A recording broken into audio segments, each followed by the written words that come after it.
Naitwa mchungaji Emmanuel Burugu, ni mchungaji msaidizi katika huduma hii ya Nuru ya Uzima chini ya mtumishi wa Mungu Prophet Timotheo.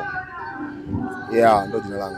Dhumuni ya kuendesha semina hii ni kulingana na maono ya Nuru ya Uzima, kulingana na maono ya Prophet Timotheo. Yeye ni mtu ambaye anaona mbali, anatengeneza watu kuwa na ufahamu mpana wa kibiashara, kuwa na ufahamu mkubwa wa kumiliki, maana ndilo maagizo ya Mungu. Kwa hiyo dhumuni la semina hii ni kuwatengeneza kina mama ambao ni wajasiriamali. Kwa hiyo ni kuwapa ufahamu kwenye biashara, lakini pia ni kuwapa saikolojia ya biashara, lakini pia na mpango kazi wa biashara. Kwa hiyo dhumuni la semina hii ni kuwajengea kina mama kujiamini katika biashara. Ndio dhumuni ya semina hii. Kanisa na biashara vina uhusiano mkubwa sana. Uhusiano ni kwamba Biblia iko wazi kwamba fedha ndio jawabu la mambo yote. Asio fedha unaipataje? Unajua kila mmoja na wito wake aliopewa. Wito aliopewa Prophet Timotheo ni kwamba ni kuwawezesha watu, kuwawezesha kina mama.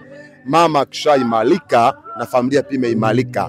Lakini pia dhumuni hasa ni kuwatengeneza kina mama kwa ajili ya kuja kumtumikia Mungu kwa mali zao. Biblia iko wazi kwamba mtumikie Mungu kwa mali yako. Sasa mali unaipataje? Mali unaipata kwenye kuitafuta.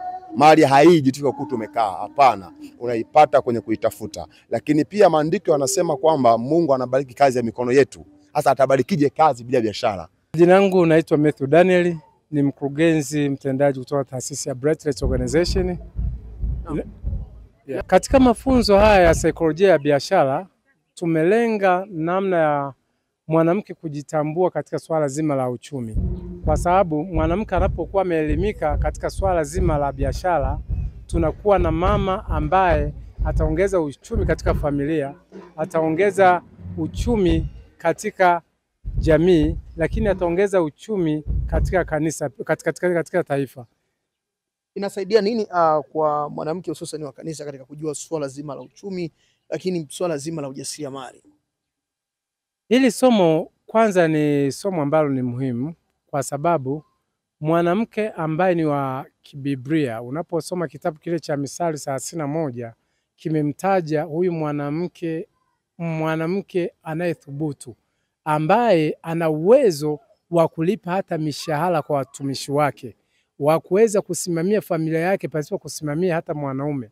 Hii inaleta maana moja kwamba mwanamke anapokuwa ni kinara katika swala zima la kuelewa biashara, kuelewa sayansi ya biashara kwa ujumla, itamfanya kuwa mwanamke ambaye ana kipato chake, lakini pia anakuwa na uwezo wa kujiamini, lakini kingine anakuwa na hali ile ya kutokuwa na stress ya kwamba watoto wamekosa ada, watoto wameshiwa daftari, leo tutakula nini, kwa sababu ana uhakika wa kupata kipato katika maisha yake na katika familia yake. Kwa imedufundisha vitu vingi tofauti, pia imetupa kila mtu hapa na hisa ambao alikuwa hajitambui kuhusu biashara amepata uelewa, ameelewa maana ya biashara sana sana, kwa kuwa ametuambia wanawake, mwanamke lazima ajitambue. Usipojitambua huwezi kuwa, unakuwa na ule uoga, ila ukijitambua kwa unasubutu, unaweza kufanya jambo na kweli likafanyika. Pande wangu inanisaidia kwa sababu kuna vitu vingi ambavyo nilikuwa sivifahamu. Nilikuwa nina mtaji lakini sijui kwamba mtaji wangu natakiwa ni ugawanye vipi.